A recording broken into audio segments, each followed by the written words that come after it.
परिवार में इस तरह से कलेश बना रहा तो मैं आगे कैसे कलेश बढ़ूं? कहाँ है? आप तो वो तो अलग रहती हैं आपसे, कलेश तो खत्म हो गया। जब आपके सब ठीक चल रहा है तो आपकी कामना क्या है? मेरी कामना बस यह है कि मैं बस एक चीज़ तुमको बताते हुए हमको बहुत ही बुरा लग रहा है, लेकिन इसको हम क्या ही बताएं तुमको, कितना एग्जाम्पल दे इस चीज़ का। पहले हम बता देते हैं हम क्या बोलना चाहते हैं। कभी कभार तुमको लगता होगा कि मान लो तुम, लेट्स सपोज कि तुम 24 ईयर ओल्ड, ठीक है, और तुम्हारा रिलेशन बना किसी के साथ, गर्लफ्रेंड वगैरह का, 1-2 साल तक चला, और उसका जो एज है तुम्हारे ही अराउंड है, ठीक है, और तुम्हारा इतना बैड एक्सपीरियंस है उसके साथ, इतना ख़राब, इतना गंदा एक्सपीरियंस है कि तुम सोच रहा है कि वो दुनिया का जो परसेंटेज होगा ना, जो एकदम रेयर परसेंटेज ऑफ फीमेल, उसमें से ये आती है एक नंबर की मतलब, ठीक है, और तुमको लग रहा है कि ये रेयर पीस है, ठीक है, और तुमको लग रहा है कि इससे सब अच्छी होगी, सभी ये बहुत, हमको जो मिला वही सबसे ख़राब था। ट्रस्ट में एक कोट है, a woman is the reflection of the man she is with. इसके पीछे कुछ कुछ मानते हैं कि थोड़ा बहुत कंप्रोमाइज़ करना पड़ेगा। कंप्रोमाइज़ नहीं बोलेंगे उसको, एक्सेप्शन बोलेंगे। 1-2 एक्सेप्शन आता है इस कोट में भी, लेकिन ज़्यादातर फीमेल जो तुमको 95 इवन 96% जो फीमेल है, अगर वो तुमसे बैड बिहेवियर कर रही है तो इसका ज़्यादातर जो ये है, मतलब ब्लेम है, वो तुम पे जाएगा। हम बताते हैं हम क्या कहना चाहते हैं। हमको पता है कि बहुत लोगों का यहाँ पे जो ज़्यादातर इस सब टाइप का जो चैनल देखता है लड़की लड़का से रिलेटेड, वो हमेशा ब्लेम गेम खेलना चाहता है। फॉर एग्जांपल एक चीज़ तुमको बताना चाहता है, अभी तक हम 1-on-1 कोचिंग संभालते हैं, ठीक है, तो उसमें कुछ अब हम सर्वे भी लेने लगे हैं। मतलब जो 1-on-1 कोचिंग में आता है उसको हम एक डेटा में डाल देते हैं, सबका जो कॉन्टैक्ट वगैरह को लेके है, ठीक है, और उससे 1-2 साल बाद हम और भी कुछ डेटा लेते हैं, क्योंकि हम बुक लिख रहे हैं तो हमको ये सब डेटा का बहुत ज़रूरी है, ठीक है। तो हम उसको दोबारा कांटेक्ट करते हैं, ठीक है, और उससे हम पूछते हैं जो उसका जो पास्ट एक्सपीरियंस था, जो जिसके लिए हमको कॉल किया था, वो सब मेंशन रहता है उसमें, ठीक है, और उससे हम पूछते हैं कि अभी क्या हाल चाल है, उसके बारे में बताओ, उसके बारे में कुछ न्यूज़ है तुम्हारा। तो वो ज़्यादातर केस में हमको बताया गया कि यार वो लड़का बहुत अनलकी होगा जो उससे शादी कर लिया, हम जानते हैं, पता है उसका यहाँ हो गया साथी, उसका वहाँ हो गया। भाई तुमको जो लग रहा है ना, फॉर एग्जांपल तुमको अगर लग रहा है कि तुम्हारा जो मिलन था उस शूर्पणखा से हो गया है, ट्रस्ट में वो किसी की सीता भी बन सकती है, ठीक है, क्योंकि ज़्यादातर चीज़ में ऐसा देखा गया। हम इसमें परसेंटेज वाइज बांट देते हैं, 80% बोलेंगे क्योंकि थोड़ा सेफ खेलना होगा, क्योंकि एक्चुअली में अभी बहुत सारा डैमेज्ड टाइप का जो माइंड है वो कुछ फीमेल में भी देखा गया है। तो हम उस चीज़ को एग्री करते हैं कि हाँ भाई कुछ हैं ही, कुछ अजीब मामला आ ही जा रहा है। लेकिन एक चीज़ तुमको हम बोलेंगे कि ज़्यादातर बिहेवियर जो तुम देख रहा है फीमेल का, बैड बिहेवियर तुम्हारी तरफ, वो सब्जेक्टिव है, वो ऑब्जेक्टिव नहीं है। कि वो ऑब्जेक्टिव है कि उसके बॉडी से पूरा रेडिएशन टाइप का निकल रहा है और उसका जो बैड बिहेवियर वो सबके लिए वैसा ही है, बिल्कुल भी नहीं, बिल्कुल भी नहीं। अब तुम इसको इस चीज़ से तुम जज मत करना कि अच्छा मेरा अच्छा जॉब है, हम हैंडसम हैं, हम ये हैं, हम वो हैं। बहुत सारा चीज़ होता है तुम्हारा बॉडी लैंग्वेज से, बहुत सारा चीज़ होता है कि तुम कैसे अपने आप को होल्ड करता है, तुम कैसे डिसरिस्पेक्ट को एक्नॉलेज करता है, कैसे तुम डिसरिस्पेक्ट को रिस्पेक्ट में बदलता है। फॉर एग्जाम्पल कभी कभार तुम देखा होगा पब्लिक सिनेरियो में कोई पिटाई खा गया, कोई लड़का है उसकी गर्लफ्रेंड उसको पीट रही है, ऐसे ही मतलब थप्पड़ तप्पड़ टाइप का, ठीक है, तो तुमको लगता हो कि लड़का भी उस टाइम जो रिएक्शन देता है ना वो ऐसे देता है कि आज पहली बार उसको अचानक से थप्पड़े पड़ा, इससे पहले प्यार का बछाड़ था और अचानक से आज थप्पड़ लग गया। ऐसा नहीं होता है। लेवल 1 to 10 का डिसरिस्पेक्ट होता है, ठीक है, और ये जो थप्पड़ ऊपर का जो लेवल है वो लेवल 9 और 10 में आता है। ये सब चीज़ मतलब ये है कि वो जो बंदा है जिसको अभी तुम देख रहा है थप्पड़ खाते हुए, वो प्राइवेट में बहुत कुछ झेल चुका है। हो सकता है कि आज जो लेवल 9 का जो थप्पड़ पड़ा है, हो सकता है उसको आज शौक लग रहा है, शौक लग नहीं रहा है, वो शौक लगता हुआ दिखा रहा है, बस वो घर में ज़रूर 100% खाए हुए है। ऐसे ही कोई publicly out of nowhere अचानक से रिलेशनशिप में एकदम इस लेवल का डिसरिस्पेक्ट कोई नहीं करता है। बहुत गाली गलौज से लेके बहुत कुछ वो सह चुका है, लेवल 1 2 3 4 5 6 सबको पार कर चुका है। फॉर एग्जाम्पल एक और कोचिंग कॉल था, उसमें वो बंदा हमको कह रहा है ना कि यार वो लड़की इतना पॉसेसिव है कि हमको स्टॉक करती थी, हमको ये करती थी, हमको बांध के रखी हुई थी, और उसके बाद हम नहाने भी जाते थे तो हम कॉल पे ही नहाते थे, उसको लगता था कि हम कहीं किसी से बात कर रहे हैं या मतलब उल्टा पुल्टा कुछ भी। तो हम बोले कि रिलेशन में ये चीज़ जो तुम बता रहा है वो कब से स्टार्ट हुआ? यार 6 महीना हो गया। और तुम लोग का रिलेशन कब से था? तो 1.5 साल हुआ होगा, ठीक है। फिर हम उससे पूछें कि स्टार्टिंग का कुछ बिहेवियर बताओ जिसमें तुमको ऐसा लगा कि थोड़ा पॉसेसिव हो रही है वो। हाँ, तो बताने लगा पूरा स्टोरी। तो लेवल बाय लेवल बढ़ रहा था और ये चीज़ उसको भी पता था, फिर भी एक्नॉलेज ही नहीं करना है। क्यों? हम इससे पूछे भी कि ये जो तुम बताया ये तुमको नहीं लगा कि कुछ ज़्यादा हो रहा है? हाँ यार, लेकिन हमको अच्छा लग रहा था यार, पहली बार कोई मेरे बारे में इतना केयर कर रहा था यार, बहुत मज़ा आ रहा था। और इसी के लिए हम पूरा, हाँ, बहुत मज़ा आ रहा था। तो एक तरह से हम छूट दे दिए। तुम खुद सोच के देखो कहाँ से स्टार्ट हुआ था उसका। स्टार्ट तो बहुत पहले हो गया था, लेकिन वो बोला कि पार्टी वार्टी में जाते थे ना तो फ़ोटो वोटो डालना पड़ता था, लोकेशन भी डालना पड़ता था, कई बार लाइव लोकेशन डालते थे। लेकिन हम ये सब चीज़ खुशी से डालते थे। हमको लगता था कितना केयर करती है उसको, मेरा जान का फिक्र है कि कहीं हम खाना खाते खाते साले, मतलब एक ही पत्नी छोड़ गई। चलो बढ़िया है, टाइटल अच्छा है। जुड़ा रहूं यहाँ से बस, किससे जुड़ रहे हो? आपसे। तो मैं निकाल थोड़ी रहा हूँ आपको। जिंदगी इसलिए नहीं होती है कि आपको बहुत सुख देगी, जिंदगी तो जख्मी देती है। देखो, जिंदगी जख्म देती है, life is suffering, I know that, ठीक है। लेकिन कौन कितना सफ़र हो रहा है ये डिफरेंट है, ठीक है। बहुत लोगों को देखा होगा जो तुम बोलता होगा वो कि यार हम दुनिया के सबसे अच्छा बंदा है, हम किसी को कभी कोई दुख नहीं दिए, फिर भी हमको दुनिया दुख देती है। एग्जैक्टली। तुम खड़ा रहेगा रोड पे फ्री मनी करके, बैग खोल के रख देगा तो सब तेरा पैसा लूट लेगा, फिर तू सबको बोलते जाएगा डाकू डाकू डाकू डाकू। अबे कुछ बनाओ, अपने आप को बनाओ, थोड़ा माइंड वाइंड खोलो, साइकोलॉजी देखो, ह्यूमन नेचर देखो, बहुत कुछ है पढ़ने के लिए। बॉडी लैंग्वेज देखो, तुमको बॉडी लैंग्वेज मेरे हिसाब से इतना ज़्यादा इंपॉर्टेंट है। हम इसको कभी कभार तो हम इसको साइंस के लेवल पे रखते हैं, क्योंकि साइंस तुम्हारा बहुत जगह हेल्प नहीं करेगा। बहुत लोगों को साइंस का नाम भी नहीं पता यार। तुम रोनाल्डो को देख लो, ऐसा एग्जाम्पल सारा लगभग स्पोर्ट्समैन को देख लो, उन लोग को नहीं पता कि साइंस में कितना क्या होता है, किसी को कुछ नहीं पता। तो मेरे हिसाब से हम साइंस वगैरह से भी ऊपर रखते हैं बॉडी लैंग्वेज को, ठीक है। बॉडी लैंग्वेज तुम्हारा बहुत बेस्ट है। नंबर 1 पे तो हम कम्युनिकेशन को रखते हैं कि तुम कैसे बात करता है, तुम कैसे सोशल सिनेरियो का अलग अलग डिफरेंट सिनेरियो को कैसे हैंडल करता है। कोई डिसरिस्पेक्ट कर दिया, कैसे तुम उसको इस वे में हैंडल करता है कि ना ही चीज़ वो एक्सक्लेट हो और ना ही वो तुमको एक तरह से चूतिया दिखने पे मजबूर कर दे कि तुम इस तरह से इतना सबमिसिव हो गया या ऐसे।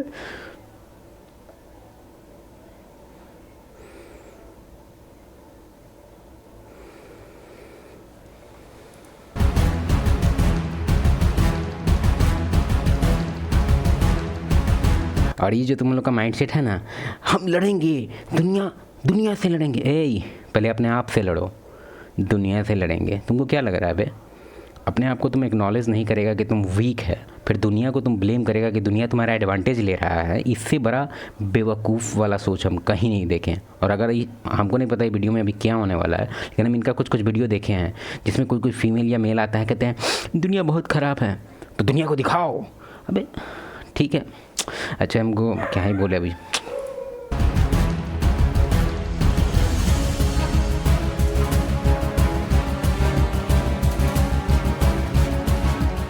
डट के काम करो, खूब थक जाओ, सो जाओ। पढ़ते हो दुनिया में क्या चल रहा है। आप जिस सरकारी नौकरी में होगे उससे ऊपर की मेरे पास थी, तो मैंने क्यों नहीं कह दिया कि मेरा भी सब अच्छा ही चल रहा है। तुम लोग एक चीज़ ध्यान दिया, सर का जो बॉडीगार्ड सब का पेमेंट जानता है तुम लोग?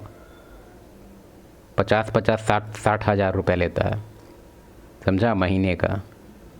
उतना तो साला तुम नहीं कमा रहा होगा जितना बॉडीगार्ड कमा रहा है सर का। तो हम सर को डिसरिस्पेक्ट नहीं कर रहे हैं, बस तुमको ये कह रहे हैं कि सर का बात सुनता है सुनो, फिलॉसफी जानना चाहता है जानो, लेकिन फाइनेंशियली अपने आप को पहले फ्रीडम की तरफ ले जाओ। उसके बाद तुम स्पिरिचुअल जर्नी में भी तुम अच्छे से सह पाएगा, जी पाएगा और रह पाएगा और सीख पाएगा। नहीं तो टाइम ही नहीं मिलेगा तुमको खाना खाने से। खाने के बारे में सोचते रहेगा कि भाई छोड़ो भाई। मुझे क्यों बाहर जा करके आफत मोल लेनी है, संघर्ष करना है? कुछ करुणा, कुछ संवेदना, कुछ सेंसिटिविटी है दुनिया के लिए कि नहीं है? या बस ये कहोगे कि मेरा सब ठीक चल रहा है? मैं आपके साथ हूँ, मैं हमेशा मेरे साथ नहीं। इतना सस्ता है। मेरा काम उनके लिए है जिनकी असंतुष्टि रुकने का नाम नहीं ले रही, जिनके दिल में आग लगी हुई है। Fighter plane. कौन एडिटर है भाई इसका? इतना फास्ट लिखा कि कुछ पता ही नहीं चला। पॉज कर करके आदमी बोर्ड पढ़ेगा। बहुत हल्का होता है, क्योंकि फाइटर प्लेन को युद्ध करना है और कमर्शियल प्लेन को बस गृहस्थों को उठा करके उनकी कामना की जगह पर ले जाना है। तो मेरे साथ तो वही चल पाएंगे जो चुनौतियां उठाने को स्वीकार हो, बाकी सब तो मेरे लिए डेड वेट जैसे है ना। फाइटर प्लेन डेड वेट लेके थोड़ी चल सकता है, मैं फाइटर प्लेन हूं। कौन है फाइटर प्लेन? प्रणाम आचार्य जी। आचार्य जी, थोड़ा स्वार्थपूर्ण प्रश्न है आज मेरा, और बहुत ज़रूरी है मेरे लिए खासकर। और अभी मेरे घर की स्थिति थोड़ी ज़्यादा खराब चल रही है। गृह क्लेश प्लस दाम्पत्य जीवन में मेरी स्थिति इतनी ज़्यादा खराब है कि मैं डाइवोर्स की स्थिति तक मैं आ गया हूँ। मेरे घर में ये स्थिति है कि मैं 8 महीने से अपनी वाइफ से नहीं मिला हूँ। छोटा बच्चा है, वो भी रह रहा है वाइफ के साथ में, और मदर की स्थिति है कि वो उनको लेना नहीं चाहती हैं। और मैं तो सबके साथ एडजस्ट कर सकता हूँ, करना भी चाह रहा हूँ, क्योंकि मुझे अपने चेतना का स्तर बढ़ाना है। इस स्थिति में मैं आ रहा हूँ, कुछ तरक्की हो रही है आध्यात्मिक की ओर, तो मैं रुकना नहीं चाहता, मैं आगे ही बढ़ना चाहता हूँ। बट मेरे टांग खींचे जा रहे हैं दोनों तरफ से, मैं कुछ कर नहीं पाता। पारिवारिक रूप से मैं बहुत परेशान हो गया हूँ। अब ये स्थिति आ गई है कि लीगल हर्डल भी आने वाला है, मुझे ऐसा महसूस हो रहा है। तो मैं कैसे बढ़ पाऊंगा, मुझे ये समझ में नहीं आ रहा है। आपके सारी शिक्षाओं से मैं आगे बढ़ रहा हूँ, बट वो कुछ रुकावट सी होती है कि मैं बार बार फिर पीछे खिसक जा रहा हूँ बार बार। सर का बात कंप्लीट होगा अभी, पहले उससे पहले एक चीज़ बता देते हैं। तुम कितना भी स्पिरिचुअल जर्नी में आगे बढ़ जाओ, ये सब जो मिस्टेक है ना, ये एक तरह से ही काफ़ी आगे बढ़ गए हैं मिस्टेक के लेवल में, ठीक है। तो इस चीज़ को अगर कितना भी फिक्स करा जाए, बॉडी लैंग्वेज हो जाए, ये हो जाए, वो हो जाए, प्रोबेबिलिटी मेरे हिसाब से 70% प्रोबेबिलिटी है कि वो काम नहीं करेगा। 30% अभी भी है प्रोबेबिलिटी कि काम करेगा। डिपेंड करता है कि सर डैमेज कितना किए हैं, क्योंकि देखो, सबको मज़ा आता है फीमेल को ब्लेम करने में। इवन हमको भी पहले आता था, क्योंकि मेरा टोटल में तुमको कितना बार बताया है कि मेरा 3 चैनल था। बार बार बता रहे हैं, इसलिए हमको बार बार छोड़ो। टोटल 3 चैनल था, हम यूट्यूब पे 5-6 साल से है, ठीक है। और इस पहले मेरा जो स्टार्टिंग चैनल था, हम पहले फीमेल को लेके बहुत ही ज़्यादा एंटी फीमेल थे, ठीक है। हमको भी मज़ा आता था ये सब केस में देख के डायरेक्टली, कौन है रे, किससे शादी कर लिया, मतलब फीमेल को ब्लेम करना है, फीमेल को ब्लेम करना है। नहीं, बहुत सारा टाइम ऐसे तो ये सब चीज़ जो है पहले थोड़ा बात जानने के बाद ही सब बोलना चाहिए, लेकिन हम तुमको परसेंटेज वाइज बताते हैं कि लगभग हम जितना केस देखे हैं, जो कि ऑलमोस्ट उतना भी नहीं देखे हैं, लेकिन 150 से 200 केस हम इस टाइप का देखे हैं, ठीक है। और लगभग में, क्योंकि हम क्वेश्चन ज़रूर पूछते हैं, हम ऐसे ही किसी का बकैती नहीं सुन के वन साइडेड स्टोरी बिना कुछ पूछे छोड़ते नहीं है कि तुम कुछ भी बोल दो, स्टेटमेंट दे दो और स्टेटमेंट पे हम आंसर चालू कर देंगे। नहीं, हम पूछेंगे। तो हम 4-5 क्वेश्चन तो ज़रूर पूछते हैं। इससे हमको पता चलता है कि आदमी क्या बोल रहा है, क्या नहीं बोल रहा है, किसका गलती था, बहुत कुछ निकल जाता है। मेरे पास फ्रेम है 4-5 क्वेश्चन का, तो हम इससे पूछते हैं। पहला क्वेश्चन तो हम इससे ये पूछते हैं कि स्टार्टिंग में तुम अपना शादी उदी के बारे में बताओ, कैसे, क्या, कहाँ पे, क्या फर्स्ट टाइम जो तुमको लगा कि कुछ उल्टा चल रहा है, मतलब वो सब चीज़ उससे पूछते हैं। फिर ये भी पूछते हैं कि अगर तुमको किसी दिन लगा कि डिसरिस्पेक्ट कर रही है या तुमसे बदतमीजी हो रहा है उसी की तरफ से, तो तुम उसको कैसे हैंडल किया। क्योंकि तुम मेरा बात मानो, पहला स्टेप है वो, अगर तुम्हारी वाइफ तुमसे बेइज्जती करके तुमसे बात कर रही है, बहुत बड़ा मतलब ही निशानी है कि तुम्हारा जो रिलेशन है वो खतरा। चलो पहले सर का बात सुन लेते हैं। मुझे पता है इस प्रश्न पे आपने काफ़ी बार बोला है, मैंने सारी चीज़ें सुन के आया हूँ साहब, लेकिन मेरी स्थिति बड़ी अभी गंभीर बनी हुई है। मैं क्या करूँ, मेरा रिसेंटली प्रमोशन भी हुआ है, बट मुझे कोई खुशी नहीं है, क्योंकि घर में स्थिति ये बनी हुई है। अभी आगे बढ़ पाऊंगा मैंने क्या? आगे बढ़ना सर, मैं कुछ समझ में नहीं आ रहा कि मैं करूँ। देखो, हम सोल्यूशन दें इसका, हम सोल्यूशन दें। देखो, सोल्यूशन इसका ये है, पहले तो हम इसका क्लास नहीं ले रहे हैं, जो ये मत समझना। हम सोल्यूशन दे रहे हैं ये कि पहले तो इसका हमको और सिनेरियो का इंसाइट जानना है कि क्या है प्रॉब्लम, किस लेवल तक का है प्रॉब्लम, क्या वो फिक्सेबल है या नहीं। क्योंकि इसके बाद से लग रहा है कि फिक्सेबल नहीं है। भाई ख़त्म करो यार, डिजॉल्व करो मैरिज को। अगर तुम इसको होल्ड करने का कोशिश किया तो पिला जाओगे तुम, ठीक है। कोई नहीं रोकेगा तुमको, हम भी नहीं रोक पाएंगे। तुम नेक्स्ट अवधूत सुभाष बन जाएगा, मजाक नहीं कर रहे हैं हम, ठीक है। तुम देखा होगा अतुल सुभाष में जो उसका लॉयर था वो क्या बोला था, उसका स्टेटमेंट तुम लोग पढ़ा है कभी? तुम लोग तो खाली मिर्च मसाला वाला कंटेंट देख के निकल जाता है। कभी मन किया कि भाई कोई केस देखें तो उसमें कुछ सीखने को मिला कि नहीं? तुमको याद है ना, पुराना एक कोट कहा गया है कि बेवकूफ़ क्या बोलते हैं, ऐसे ऐसे करके कौन किससे सीखता है, ऐसे करके एक कोट है। उसमें बोला गया है कि जो समझदार होते हैं वो दूसरों की गलती से सीखते हैं। तो सीखो ना, कोई केस देखता है तो क्या गलती है? एक तो ये क्या ही बोलते हैं, वेल डॉक्यूमेंटेड है एक्चुअली, वो तो प्राइम एग्जाम्पल उसको बोलेंगे, लेकिन a lot of example like that, जो लोग अपने रिलेशन को डिस्ट्रॉय होने से बचने के लिए बहुत ज़्यादा मेहनत करते हैं ना, उनका मेहनत कुछ काम नहीं करता। Work done equal to zero. याद है एक फिजिक्स का एक टॉपिक था कि आदमी वर्क करता है फिर भी वर्क डन ज़ीरो होता है ग्रेविटी की वजह से। सेम चीज़ है, ठीक है, सेम चीज़ है। तो कभी भी सब टाइप का सिनेरियो हो तो पहले तो अच्छे से एनालाइज कर लो, या फिर कोई कोचिंग कॉल वगैरह किसी से करो जो इस सब टाइप के कंटेंट में एक तरफा बयान ना दे फेमिनिज्म को लेके, या पूरी तरह से स्पिरिचुअल में ना घुस जाए। क्योंकि ट्रस्ट में स्पिरिचुअलिटी इज़ गुड, पर थोड़ा ब्रेन व्रेन भी लगाओ। स्पिरिचुअलिटी तुम सीख लेना, लेकिन अगर तुम, हमको नहीं लगता है कि ये सब चीज़ का आंसर तुम स्पिरिचुअलिटी की तरफ से देखते हैं क्या मिलता है। हमको पूरा भरोसा है, हम भी स्पिरिचुअल आदमी हैं, तो अपना सर का कंटेंट हम भी कंज्यूम करते हैं, हाँ। लेकिन फिर भी ये काफ़ी बेवकूफ़ी वाला आंसर होगा अगर इनको बोला जाएगा कि गीता पढ़ो अभी और ये करो वो करो। ना, गीता पढ़ो लेकिन सोल्यूशन मिलने के बाद गीता पढ़ो, उसमें और अच्छा अच्छा सोल्यूशन मिलेगा। लेकिन अभी तुम प्रॉब्लम तुमको दिख रहा है, अब इसको सोल्यूशन ढूंढने के लिए तू गीता पढ़ना स्टार्ट करेगा तो तू बेवकूफ़ है। क्योंकि गीता तुम्हारे यही प्रॉब्लम के लिए थोड़ी बना है। तुम्हारे आलतू फालतू का प्रॉब्लम गीता से के रिलेटेड बिल्कुल भी नहीं है, वो अलग है, एकदम अलग है, और वो बढ़िया चीज़ भी है। पहले ही छोटा मोटा आलू भल्लू को प्रॉब्लम को सॉल्व करो, उसके बाद गीता पढ़ लेना। और हाँ, इसका सोल्यूशन देना भूल गए, डिजॉल्व करो, मैरिज को डिजॉल्व करो, ख़त्म करो भाई। करूँ क्या? क्यों नहीं समझ में आ रहा? अभी जो चल रहा है उसमें समस्या क्या है? कोई समस्या नहीं है सर, तो मैं फिर- तो इसको फिर- छोड़ना ही नहीं चाहता बिल्कुल हाँ? भी, बट इसको कुछ नहीं छोड़ना चाहता हूँ मैं, आपको भी नहीं तो छोड़ना समस्या चाहता क्या हूँ। है? समस्या सर परिवार में इस तरह से कलेश बना रहा तो मैं आगे कलेश कैसे कहाँ बढ़ूँ? है? आप तो, वो तो अलग रहती हैं आपसे, ये सर। तो और कलेश कहाँ है? कलेश तो खत्म हो गया। इसको देखो ना, हंसी कितना आ रहा है इसको।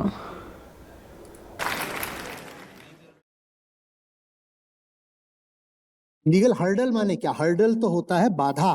जी माने मैं कुछ करना चाहता हूँ, कुछ कामना है, उसकी राह में जो बाधा होती है उसको हर्डल बोलते हैं। जब आपका सब ठीक चल रहा है तो आपकी कामना क्या है? कामना तो होनी नहीं चाहिए, सब ठीक है तो कामना क्या है? सर, वो मुझे जिन छोड़ना चाहती ना, आप अपनी कामना बताओ ना पहले, आपकी क्या कामना मेरी है? कामना बस ये है कि मैं बस जुड़ा रहूं यहाँ से, किससे जुड़ रहा हूँ? आपसे तो मैं सर। निकाल थोड़ी रहा हूँ आपको। भाई तुम एक अजीब स्टेटमेंट देखा है इसका। ये बोलता है कि देखो तुम सुनो, उसके बाद हम बोलते हैं। ऐसा ये बोला ना कि वो हमको छोड़ना नहीं चाहती है, छोड़ना नहीं चाहती तो 8 महीने से अलग क्यों है? क्या बोल रहा है ये? देखो, सर, वो मुझे जिन छोड़ना चाहती ना, आप अपनी कामना 8 महीना अलग और इसका छोड़ना नहीं चाह रही है। हम नहीं कह रहे हैं कि तुम, अच्छा छोड़ने का इसका ये मतलब हो सकता है कि बाई पेपर नहीं छोड़ना चाह रही है, ठीक है, वो समझ सकते हैं हम। लेकिन फिर भी हो सकता है कि हम गलत समझ रहे हैं इसके बात को। बताओ ना पहले, आपकी क्या कामना मेरी है? कामना बस ये है कि मैं बस जुड़ा रहूं यहाँ से, किससे जुड़ रहा हूँ? आपसे तो मैं सर। निकाल थोड़ी रहा हूँ आपको। लेकिन ये स्थिति ये आ रही समस्या है कि क्या है? समस्या ये है कि अब मैं उसको लेके आऊं कि नहीं ले आऊं, किसको लेके आऊँ? वाइफ को अभी लेके। तो वाइब कैसे बोल सकता है उसको भाई? वो ख़त्म हो गया काम।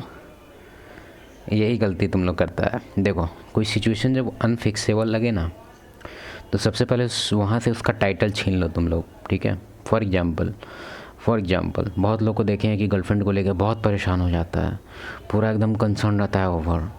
तो जिस दिन तुमको लगे कि वो तुम्हारे लाइफ स्टाइल के अकॉर्डिंग वो नहीं ढल सकती, ठीक है, अब हम इसको हार्शली नहीं पॉइंट आउट कर रहे, हो सकता है तुम्हारा लाइफ स्टाइल चूतिया जैसा होगा तो कैसे ढलेगी। लेकिन अगर तुमको लग रहा है इस चीज़ पे, तुम डीप थिंकिंग कर चुका है कि उसी में कुछ प्रॉब्लम है, तब भाई रहने दो ना भाई। उसको टाइटल क्या दे के रखा है, गर्लफ्रेंड हटाओ, टाइटल हटाओ।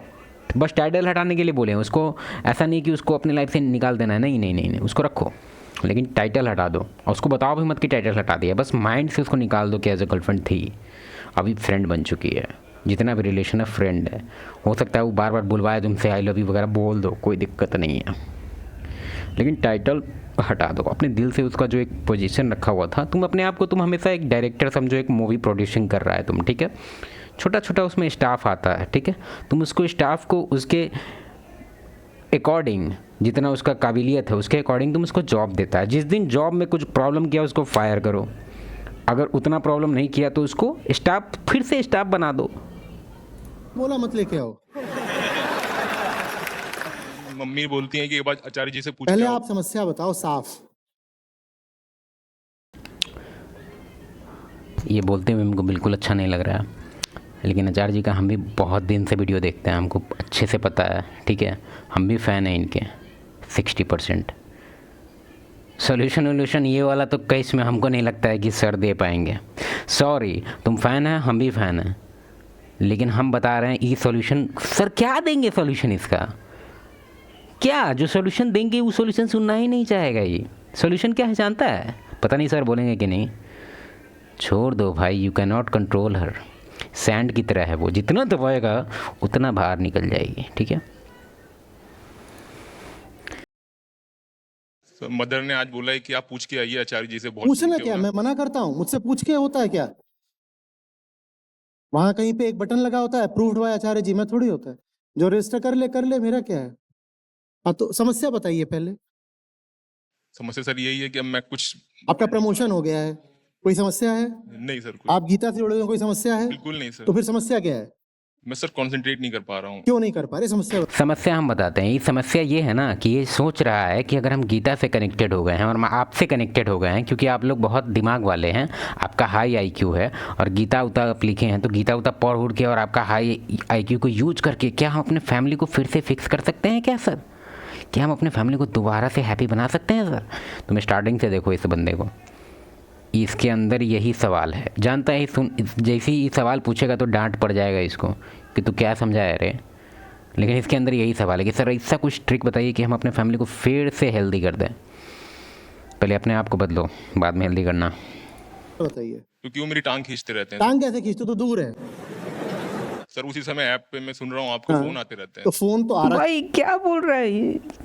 फ़ोन आ रहा है DND कर दे, फ़ोन आ रहा है ब्लॉक कर दे, फ़ोन आ रहा है कंप्यूटर पे देख ले, फ़ोन आ रहा है ऑफ़ कर ले नेट, मतलब नेट नहीं, कॉल वाला सिम ऑफ कर ले भाई। वाईफाई वाईफाई तो लगा के रखा ही होगा, सब लगा के रखा है। क्या नटंकिया। ठीक है।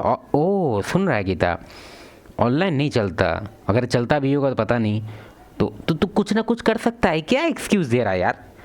देख रहा है, पॉइंट आउट कर रहा है अपने प्रॉब्लम के हिसाब से। ये चाहता है कि सर इसको कोई एक आंसर दे दे जिससे इसका परिवार फिक्स हो जाए। सैडली 30% चांस है, क्योंकि एक मतलब 30% हम इसलिए बोल रहे हैं क्योंकि 30% ऑफ द केस जो एकदम इसी लेवल का था हम उसको सॉल्व कर चुके हैं। 30% को ही किए हैं, जेन्युइनली बोल रहे हैं। इसीलिए हम कह रहे हैं कि इसका जो सक्सेस रेट है काफ़ी कम है, ठीक है। ऐसा नहीं है कि हम बाकी 70 पे ट्राई नहीं किए, हम किए, लेकिन अनफिक्सेबल था। उन लोगों ऐसा ऐसा मिस्टेक करके बैठा होता, हम क्या कर दें? कोई दवाई दे दे क्या? साइलेंट पे कर दीजिए, बंद कर दीजिए, कुछ कर दीजिए। समस्या क्या है?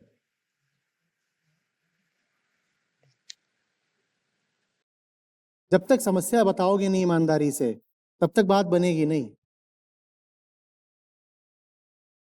कुछ फंसा हुआ है सर, कुछ समझ में नहीं आ रहा। ऐसे बोल रहे हो जैसे जानते ही नहीं क्या फंसा हुआ है। अरे सर, हम इसका क्वेश्चन आपको बताते हैं। सर मेरा क्वेश्चन है कि हम जो इतना मेहनत कर रहे हैं आपका गीता का ज्ञान समझने में, और आपका इतना सारा जो बुक है, 100 किताब जो आप लिख दिए हैं, और आपका जो ज्ञान भरा जो पॉडकास्ट है, और इतना सारा हज़ारों वीडियो है, तो मेरा क्वेश्चन सर आपसे ये है कि क्या हम ये सब देख के अपना ब्रोकन फैमिली को फिक्स कर सकते हैं? ये जो स्पिरिचुअल का हम नाटक किए हैं उसके लिए सॉरी। जो हम बोल दिए कि हमको अच्छा लग रहा है गीता सेशन, बिल्कुल भी नहीं अच्छा लग रहा है। मेरा पूरा फोकस अभी अपने फैमिली पे है, मेरा ब्रोकन फैमिली पे है। तो कृपा करके आप अपना ये सेशन बाद में देखिएगा, पहले हमको अपना सॉल्यूशन बताइए। आप अपना हाई IQ को यूज कीजिए और अपना गीता उता का ज्ञान को यूज करके कुछ फार्मूला बताइए। नो टंकी तरह का फार्मूला मिलेगा, अभी मिलेगा, देखते हैं। हमको लगता है सर के गर्मी से कि सर इसको फार्मूला दे देंगे। अभी 8 महीने से सेक्स नहीं मिला होगा, और क्या है? वेरी बैड आंसर एक्चुअली, क्योंकि विश्वास करो मेरा, ऐसा नहीं है कि हम लोग को पसंद नहीं है ये चीज़, पसंद है, ठीक है, बिल्कुल पसंद है, लेकिन एक्चुअली बस तुम खुद सोच के देखो ना, ये उस एक तरह से क्या ही बोले इसको, तुम लोग ज़्यादा ही इसको वैल्यू दे के रखा है। सेक्स, अब ऐसा कुछ नहीं होता यार, वो 5 मिनट का मज़ा है बस, ठीक है, उसके लिए इतना क्रेविंग नहीं होगा कि इतना ज़्यादा हम पागल हो जाएंगे, चाहिए होगा तो हम कहीं से ले लेंगे यार, नौटंकी। ये बिल्कुल मेरे हिसाब से सर को इससे हार्श आंसर वो दे सकते थे, लेकिन सर को ये आंसर में हमको अच्छा नहीं लगा। जी जी जी जी जी बित। इधर उधर की बातें दुनिया भर की। अरे भाई उसको चाहिए होगा ना तो ज़्यादा बढ़िया ले लेगा, वो कहीं से ले लेगा डील, इतना डील मिलता है यार, तुम लोग क्या यार। उसका प्रॉब्लम ये है, हम हर बार कितना बार रिपीट करें, वो चाहता है आपसे पूछना कि क्या आपके गीता पढ़ के, क्या आपका ज्ञान लेके हम अपना ब्रोकन फैमिली को फिक्स कर सकते हैं कि नहीं, जिसका आंसर है हाँ तुम कर सकता है, लेकिन एक्चुअली उस जो हम फिक्स का बात कर रहे हैं वो फिक्स तुमको करेगा फिक्स, तुम्हारे फैमिली को नहीं। कहने का सेंस है कि तुमको ऐसा पावर दे देंगे कि तुम अपने आप को उस लेवल का बना लेगा कि तुमको ये सब चीज़ का जो दर्द है उतना इम्पैक्ट नहीं करेगा, ठीक है। यही नहीं सर, ऐसा नहीं। तो फिर रोमांटिक मीठी मीठी बातें नहीं करी 8 महीने से। सर छोटा बच्चा है, उसको भी देखना है, इसलिए छोटा बच्चा कहाँ है? वाइफ के साथ तो में। माँ के साथ है, खुश है, आपको क्या समस्या है?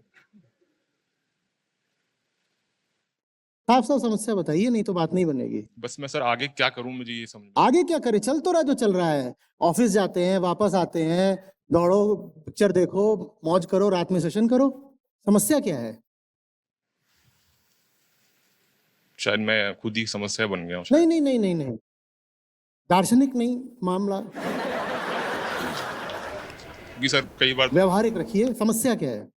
सर मैंने सोचा है कि कुछ नई साइड हट जाऊं तो फिर चलो ठीक है, 30% वाला जो सोल्यूशन है वो हम बताते हैं, वो तो सक्सेस रेट है मेरा, मतलब इतना बिगड़ैल सिचुएशन में, सॉरी यार 30% से हम कोशिश करते हैं, ऐसा नहीं है। और बहुत बार हम देखे हैं कि मेरा सक्सेस रेट कम इसलिए है क्योंकि बहुत बार हम जो मतलब जैसे सक्सेस रेट हम कैसे डिफाइन करते हैं, एक्सेस रेट बना के रखते हैं सबके प्रॉब्लम का, और 1 साल बाद उससे हम फीडबैक लेते हैं, ठीक है, और वहीं से हम अपना डिसाइड करते हैं। किसी किसी का जो आंसर नहीं आता वो एक तरह से फेलियर में ही जाता है, तो उसको भी कंसीडर कर लेना। हो सकता है मेरा सक्सेस रेट 40 हो, ठीक है, लेकिन हम तुमको एक चीज़ का सॉल्यूशन बताना चाहते हैं। जो इस सर जो बोल रहे हैं ना, इनका जो प्रॉब्लम है, हम बताएं सॉल्यूशन। केयर करो तुमको जितना अंदर से फट रहा है तुम फट के रहो, तुम चार रोना है रो तुम अकेले घर में बैठ के, लेकिन अपनी वाइफ के सामने कभी भी तुमको ये चीज़ नहीं दिखाना है कि तुम्हारा फट के 4 हो गया है, उसके इस डिसीजन से, अलग रहने के डिसीजन से। अपने आप को हैप्पी बनाओ। नहीं हो रहा है हैप्पी, कोई दिक्कत नहीं है, उसको नहीं पता होना चाहिए कि तुम हैप्पी है कि सैड है, और ज़्यादातर उसको लगना चाहिए कि तुम हैप्पी की तरफ ही है, सैड की तरफ नहीं है, ठीक है। उसको लगना चाहिए कि उससे अलग होने के बावजूद तुम्हारा लाइफ जो है ट्रेजेक्ट्री उसका डाउन नहीं हुआ है, तुम्हारा वो नॉर्मल पे ही है या इससे अप ही जा रहा है। अब इसको अचानक से अप मत कर देना, नहीं तो नौटंकी सबको पता चल जाता है, ठीक है। तो लाइफ का ट्रेजेक्ट्री अगर तुम्हारा पूरी तरह से गिर गया है उसके अलग होने पे, भाड़ में जाओ तुम, तुम्हारा रिलेशन चल जाएगा भितरामपुर, ठीक है। छोड़ो, अब पूरा सोल्यूशन दे देंगे तो तुम लोग आएगा कैसे मेरे पास कोचिंग कॉल लेने, ठीक है। बाय।